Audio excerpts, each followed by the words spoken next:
What's next for you? What's next for Dick Smith? Oh, what's next? Dick Smith, well, I'm in my 80th year, and risky adventures I'm not doing any more of. I'm concentrating on putting back and helping people. I've done so well out of this country. One of the things I'm actually working on is to try and get our legislation on nuclear energy changed. I call myself an expert on renewables. I drove in the first solar vehicle race from Darwin down to Adelaide. I also held the record for solar vehicle from Perth to Sydney. I've got a solar-powered car, which is operated from the Tesla?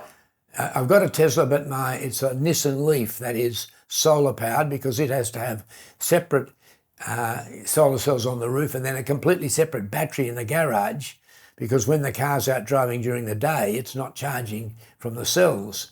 So you need quite a large group, organisation if you're going to try and run a solar vehicle that's really coming from the sun. Most people who buy electric cars don't realise that they run off coal because they come home at night, plug the car in and it's being run from coal.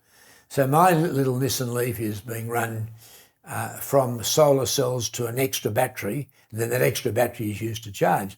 The problem with that was that the Nissan Leaf costs about twice as much per kilometre to run as a petrol Leaf would cost. Yep. Because you've got to write off the cost of the solar cells and the battery. And in fact, I've just had the Nissan Leaf 10 years and I've had to buy a new battery for it, which costs $10,000. And then the backup battery in the garage, it now has to be replaced. It's going to cost another $10,000.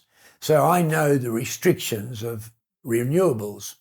And I'm utterly convinced the safest form of power generation is nuclear. You just don't get the old Soviet Union to build the station, and you don't build it on an earthquake fault zone. Then you'll find it's incredibly safe. Countries like France have 70% nuclear power, have for 60 years. You never hear a murmur from it. There's no warnings from the Australian government about don't travel to France because it's all nuclear powered.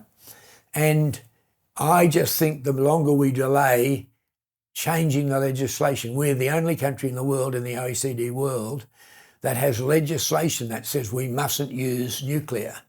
How's this? But we're the third largest seller of uranium in the world.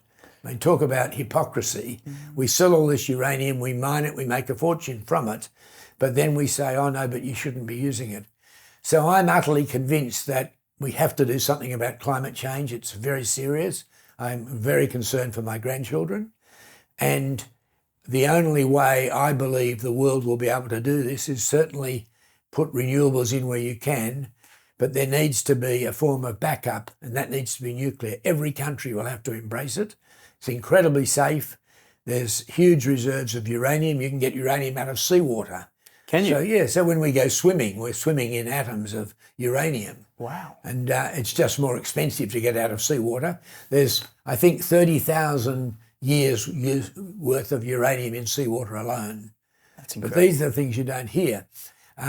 If we decided to try and go completely renewables, which is what our Minister for Energy is saying, the problem that we've got is that you'd have to put in about 12 new snowy twos.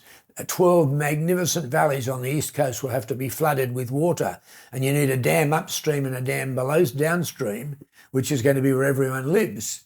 And so to put 12 extra dams in, dams have the problems of collapsing and drowning. One dam collapsed in China, and over 15,000 people were drowned. So dams are risky.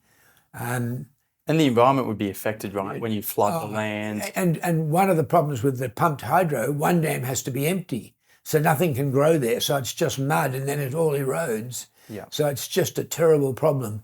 I support the Snowy 2 pumped hydro we've got because they were 2 existing dams. And so where you have 2 existing dams, you can do it. We don't have another 12 locations of doing that.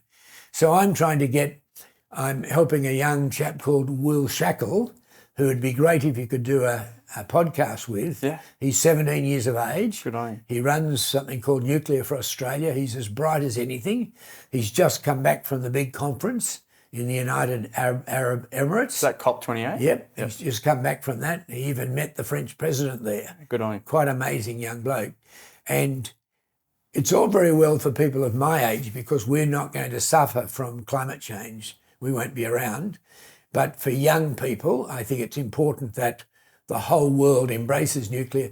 It's getting safer all the time and more efficient all the time. When it comes to storing the waste, at the moment we have a big nuclear reactor in Stanwell Tops in Sydney, and they store the waste in a shed. I've been down there, seen the shed, didn't go in to look at the waste, but it's stored there. They have a nuclear. What does that nuclear machine do there? That makes our nuclear medicine. 1 out of 3 Australians, this is how hypocritical it is. We've got a huge nuclear reactor making nuclear medicine that's saving thousands of Australian lives. We make our own nuclear medicine for the scans and all of those things you do in a Sydney suburb. And when they end up with the waste, they ship it to Wollongong, then ship it to France where it's processed. But wait for it, it's then shipped back to Wollongong, put in a convoy with police with flashing blue lights, driven up into the Sydney suburb of Lucas Heights and put in a warehouse there. But my belief, I happen to have been out in South Australia in the outback, is the Olympic Dam mine, and it's a very deep mine for uranium and copper. And there's huge, great caverns, completely dry, where we could store the world's uranium waste or nuclear waste. And it's where it's come from in the first place. So you could put it back there and it would give incredible income to Australia and be the safest place to store the waste in the world. One day we'll probably do that. I hope it is before we wreck the world. Well,